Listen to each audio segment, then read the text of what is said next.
What's up, YouTube? So, got the transfer case of the 95 F150 here. Would have made a video taking it apart, but I'm in kind of a rush. Basically, what's happening is I go to put this in two-wheel high, and it'd work until I got a little speed, and then all of a sudden pop out. Four-wheel high would not work at all. Neutral worked, and then four low worked just fine. No noise coming out of it really, unless it popped out of too high.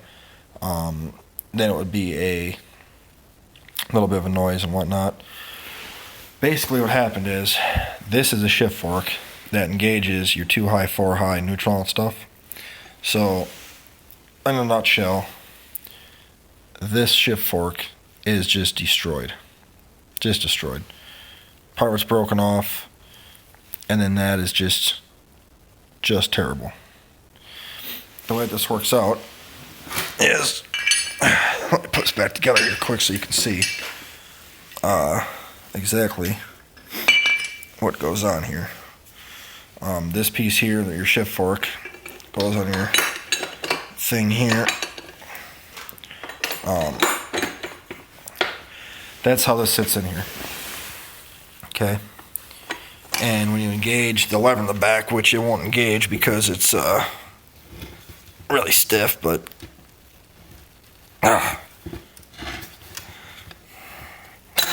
there we go.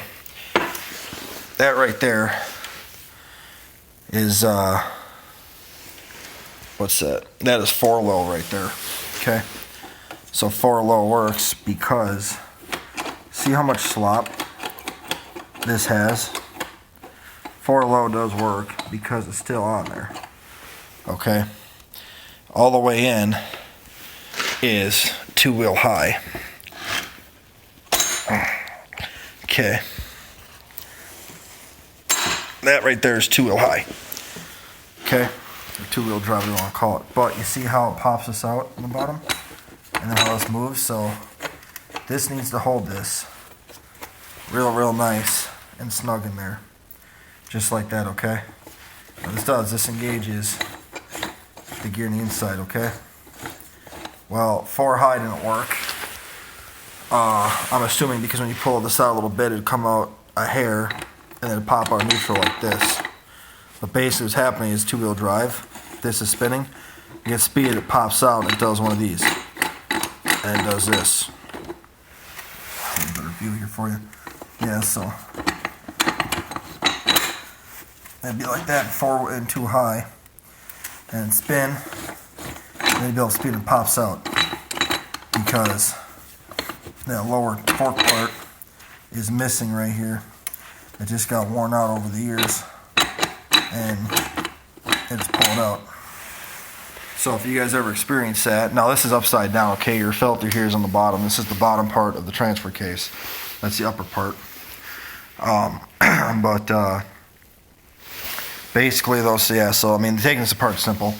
Take all those bolts, that spring goes on this shift fork. This shift fork here gets connected to the lower part, and it just actuates the chain basically. So bearing, my chain seemed fine. It didn't seem like it was stretched out or not like that. So I'm gonna get a shift fork for it, call it a day. But then that right there goes into this, and then comes out the front part here. No, I'm a dumbass. Sits in there with this. Sits like that. Your chain goes around it. This goes through. Oh, okay, my bad. Chain goes. These are backwards. So this here goes through this. That goes inside of here. And then your shift forks are engaged by the same rod. This will move that engager thingamajigger, whatever you want to call it, in and out like this to engage all that. And then your hose for your pump goes right here, and that goes down to the filter right there. So it's a little bit upside down, but that's basically how it works out. Now, but yeah, that spring though goes over this, and then over that. And then the shift fork, you want it to stay just like this. Okay, it should stay just like that. I'm not really sure what this little notch here is for, but oh, yeah, I do. I'll bet you that notch, yep, that notch needs to go right into there like this. So I'm gonna have to figure out a way to get this back to go in there, because yeah, I need to get that out and put that back over to here so I can do all that good stuff. No, it don't make damn sense. I'm kind of confusing myself here now. Let me do something here. I've had a long day. Okay, so you sit like this normally. Yep, so that's how this is supposed to sit. Okay. Your actuator. Well, that's the actuator, so this shift fork is supposed to sit like this, which means it would sit. Well, that would not make no damn sense now, would it? So I guess, I'm not really sure. That's supposed to sit just like that. And then that big planetary, whatever you want to call it, would go into there. And then this big bastard, fucker. Well, you don't want to do that, but that would sit like that. Yeah, so it sits like that. And that big goddamn thing sits into there. So I will get me a chain, or not a chain, but a shift fork, and then put this all back together, and then hopefully this will fix my problem. I was going to just go out and buy a used one, because all these people I know have these, and they're cheap for $50, $100, but I found two.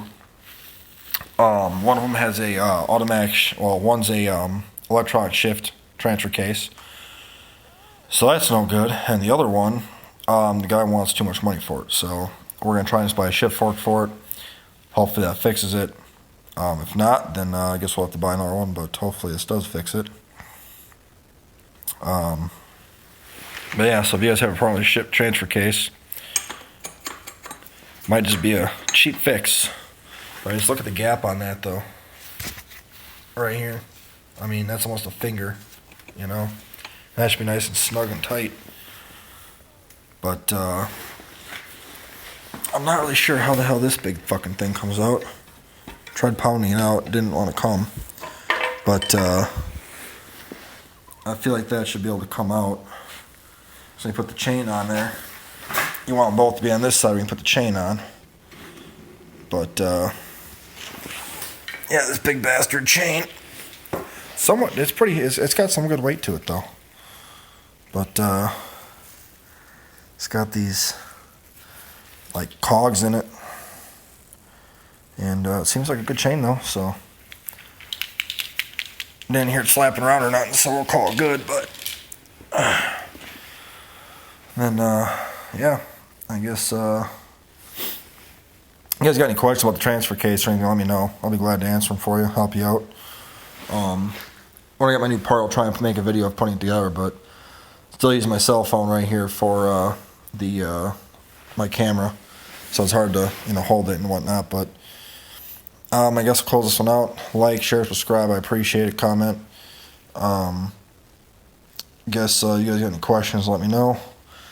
I do know I'm using RTV on this for the gasket. That's what was on it before, so good enough. But talk to you guys later.